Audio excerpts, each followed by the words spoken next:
হ্যাঁ, এবার উঠেছি। আমরা এখন মণিমহেশ যাত্রার ভরমোর জায়গাতে রয়েছি। আমরা যে হোটেলে ছিলাম এটা হচ্ছে তার ছাদের ওপরে হোটেল।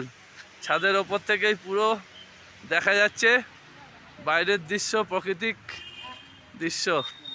এখানে আপেল গাছ রয়েছে, সব পুরো আপেল ভর্তি হয়ে রয়েছে। আমরা সবাই এসছি, এখানে সামনেই আপেল গাছ। এই আপেল হাতের সামনে আপেল গাছ, কত আপেল হয়ে রয়েছে।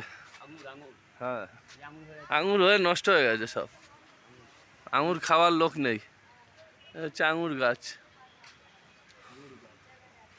কি সুন্দর।